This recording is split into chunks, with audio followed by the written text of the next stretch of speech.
Hi, I'm Wendy, and today I'm going to give you some tips. In fact, I'm going to give you some do's and don'ts on crafting elevator pitches. So remember what elevator pitches are?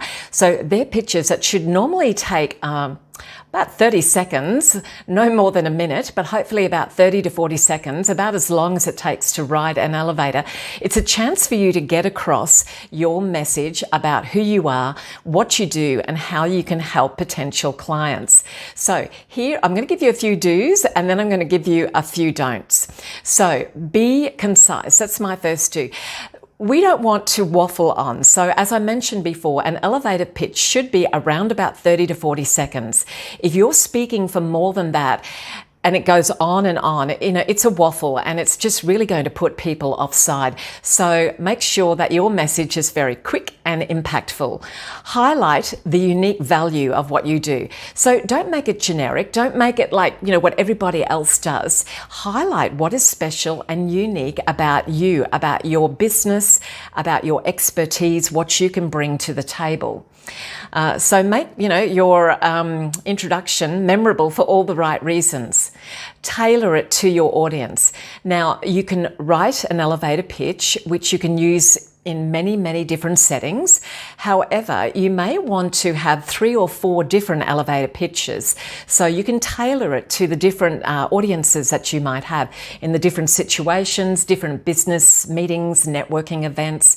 They might be for different reasons. So don't think that the one elevator pitch will necessarily be convenient and suit every occasion. So draft up a few different ones. Another do is practice, practice, practice. You've heard me say it and I'm going to say it again. It's like with anything. Do practice it, write it out and get in front of a mirror, record yourself or ask a trusted friend or colleague to listen to what you've got to say and get their feedback from it. Hear it yourself and analyze it. But you've got to practice it, because if you don't, you're not going to just walk in there and think, oh yeah, I'll just, deliver an amazing elevator pitch without any sort of practice. So you've got to do that. Make sure you include a call to action, a CTA, a call to action. So you want somebody to do something with that. It might be to invite them to a meeting in person or over the phone or a video conference call.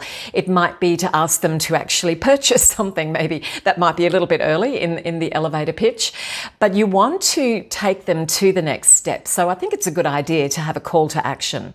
Now, let's look at some of the don'ts of elevator pitches. Please avoid jargon unless you are with people and those people are in your industry and will recognize and understand all of your acronyms and industry jargon and slang. Well, that's fine. You can go ahead and do that. But if you are in a more generalized setting, then I would recommend avoiding industry jargon, avoiding that sort of slang, acronyms. Not everyone will understand what you're talking about.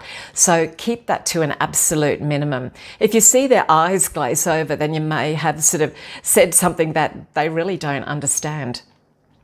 Don't overwhelm them with details. This goes back to my earlier point about being brief and concise. The elevator pitch is just 30 seconds. It's not to introduce lots of information and lots of detail. That can come out of the conversation that flows from the elevator pitch. So you will have time. Don't think you've missed the boat. You will have time to give more information, but it's not the elevator pitch. That's not the place where you do it. Don't sound too rehearsed. You don't want to sound too polished and too rehearsed. It's got to come across as natural and authentic. Whilst I've said, okay, practice, practice, but still you don't want to sound robotic. You want to sound quite natural when you do give your elevator pitch. Skip the generic statements. I've talked about, trying to come up with something unique and interesting and valuable. Don't forget to listen. I think this is one of the most important things. So, you can be delivering an elevator speech and you might get a query or a comment and you want to be listening into that so that you can pick up on that and that's perhaps where the conversation will start flowing, and who knows where it may take you. So remember, an elevator pitch is a very dynamic tool and an important tool to have in your networking arsenal. So continuously refine it as well. Don't think, well, I've done it and that's it. I don't need to worry about it anymore. Now, I think go back to it perhaps every 3 to 6 months. Things perhaps have changed in your business, in your life.